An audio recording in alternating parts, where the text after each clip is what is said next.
जय श्री कृष्णा भक्तजनों, आज अध्याय 6 भाग 18 का प्रारंभ होने जा रहा है।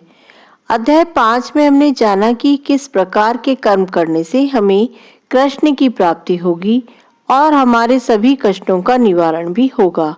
आज हम अध्याय 6 में ध्यान योग के बारे में सुनेंगे। इस अध्याय में भगवान बताते हैं कि अष्टांग योग पद्धति मन तथा इंद्रियों को वश में करने का साधन है। हम सब जानते हैं कि इस संसार में प्रत्येक मनुष्य अपने परिवार के पालनार्थ कर्म करता है। जब हम कृष्ण के लिए या उसे प्रसन्न करने के लिए कोई कार्य करते हैं तो वह कृष्ण भावनामृत में कर्म कहलाता है और वही कर्म श्रेष्ठ है। त्याग के सर्वोच्च प्रतीक भगवान चैतन्य का नाम हम सभी ने सुन रखा है। उनके द्वारा की गई प्रार्थना इस प्रकार है: न धनम न जनम न सुंदरी कविताम वा जगदीश कामिये मम जन्मनि जन्मनीश्वरे भवतात भक्ति रहे तुकी त्वयि। हे सर्वशक्तिमान प्रभु, मुझे न तो धन संग्रह की कामना है और न मैं सुंदर स्त्रियों के साथ रमण करने का अभिलाषी हूँ, न ही मुझे अनुयायियों की कामना है।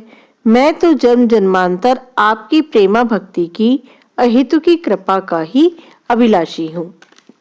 परमेश्वर से युक्त होने की विधि योग कहलाती है। आगे श्री कृष्ण अर्जुन से कहते हैं कि योग विधि जो इसकी तुलना हम सीढ़ी से कर सकते हैं, जिससे सर्वोच्च आध्यात्मिक सिद्धि प्राप्त की जाती है। इस सीढ़ी को 3 भागों में बांटा जा सकता है: ज्ञान योग, ध्यान योग और भक्ति योग। सीढ़ी के प्रारंभिक भाग को योगारूढ़ अवस्था और अंतिम भाग को योगारूढ़ कहा जाता है। जहाँ तक अष्टांग योग का संबंध है, विभिन्न यम नियमों तथा आसनों, जो प्राय शारीरिक मुद्राएं ही है, के द्वारा ध्यान में प्रविष्ट होने के लिए आरंभिक प्रयासों को सकाम कर्म माना जाता है। ऐसे कर्मों से मानसिक संतुलन प्राप्त होता है, जिससे इंद्रियां वश में होती हैं। जब कोई पुरुष समस्त भौतिक इच्छाओं का त्याग करके न तो इंद्रिय तृप्ति के लिए कार्य करता है और न सकाम कर्मों में प्रवृत्त होता है, तो वह योगारूढ़ कहलाता है। मनुष्य को चाहिए कि अपने मन की सहायता से अपना उद्धार करे और अपने को नीचे न गिरने दे। यह मन बुद्ध जीव का मित्र भी है और शत्रु भी। उपनिषद में कहा गया है कि मन एव मनुष्याणाम कारण बंध मोक्षयो बंधाय विषय संगो मुक्ते निर्विषयम। मन है, अर्थात मन ही मनुष्य के बंधन का और मोक्ष का भी कारण है। इंद्रिय विषयों के लीन मन बंधन का कारण है और विषयों से विरक्त मन मोक्ष का कारण है। अतः जो मन निरंतर कृष्ण भावनामृत में लगा रहता है, वही परम मुक्ति का कारण है। जिसने मन को जीत लिया, उसके लिए मन सर्वश्रेष्ठ मित्र है, किंतु जो ऐसा नहीं कर पाया, उसके लिए मन सबसे बड़ा शत्रु बनता जाता है। अष्टांग योग के अभ्यास का प्रयोजन मन को वश में करना है।